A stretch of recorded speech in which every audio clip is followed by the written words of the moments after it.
Hello, everyone. Before we move on to the news, I'm going to try to give some good news today. And the first and the best piece of news is that my parents are still alive. Despite the multiple attempts by Russian military to kill my parents, along with other people living in Zaporizhia, Ukraine, they are still alive. So that's good.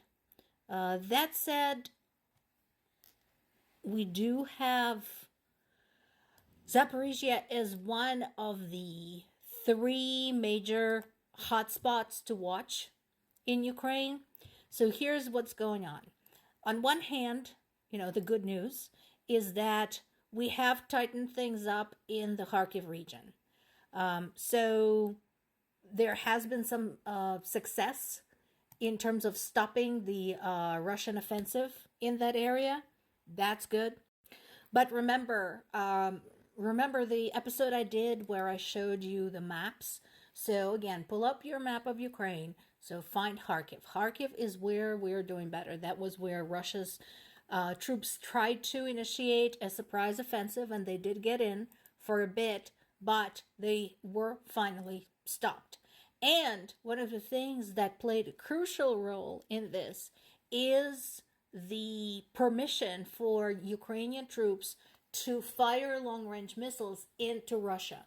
As I mentioned before, one of the reasons Russia had initially some success in the Kharkiv region was because it's so close to the border, right? So they could line up their long-range weapons right along the border, right between Belgorod and Ukraine, basically, and fire away.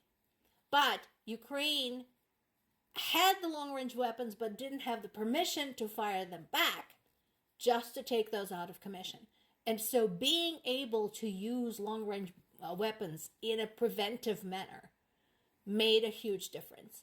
So now, while there's still cleanup to do in the Kharkiv region, that's not going anywhere. That was a massive, massive attack. So we're still going to have a lot of work to do there. But now attention turns to the east and to the south. And there's a good reason for it. The east, of course, has been a problematic issue for a while. We're talking about the Donetsk-Luhansk region, right? And then, of course, there's the Zaporizhia region. And again, similarly to Kharkiv, Zaporizhia has its own role in Ukrainian politics, Ukrainian history, and Ukrainian economy. And so that, I'm sure, is on the minds of a lot of people as they're considering where to look for the next attempted advance by the Russian troops. If you want to know more about Zaporizhia, again, pull it up. It is a very old historic center in Ukraine, and we're very proud of the heritage for this area. It's kind of fascinating. So look it up and see what we're dealing with right now. And then there is this. So why is this significant? Well, aside from the obvious, right?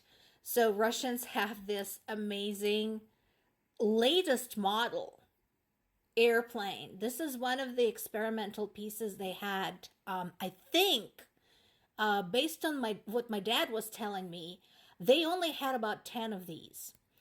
And one of the issues with Russian media and with Russian government is that they have a tendency to make ridiculous claims. So what happened in this particular case? Well, basically, Russian military and Russian media have been saying for ages that this plane is indestructible.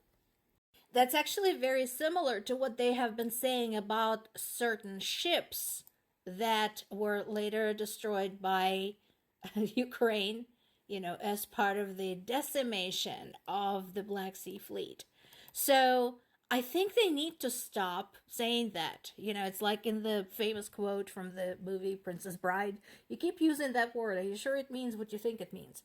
Because for all of their claims that this latest model, ultra modern, ultra everything airplane was indestructible. Ukraine destroyed it. And the really embarrassing part was that it was destroyed far into Russia. Again, this is the difference that we can make just by being allowed to fire at military objects inside Russia. Because again, what they did was use a long-range rocket, fired it in, it went 600 kilometers or 370 miles from its original destination, from the front lines. Destroyed this bugger, mission accomplished. So, now, this is another important piece here, is that immediately, or very nearly immediately after it happened, Ukraine presented photographic evidence of the destruction of the plane. Why is this important? Because again, Russia has been publishing a lot of claims talking about, oh, we destroyed hundreds and hundreds of Ukrainian this and that.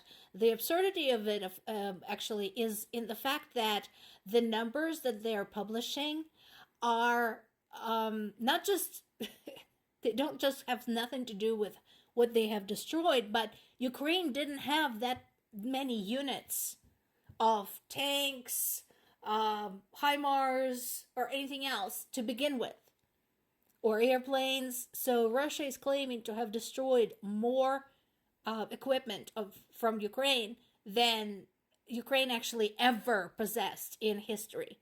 So, not wanting to be a bunch of ridiculous liars, Ukrainian intelligence, Ukrainian military immediately posted satellite imagery showing where the strike took place and what has been taken out, etc., etc.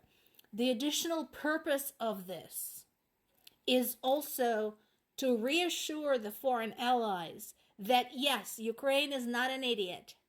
And yes, Ukraine is making a point of only using long-range weapons against military targets. As I mentioned before, Ukrainians understand what is at stake.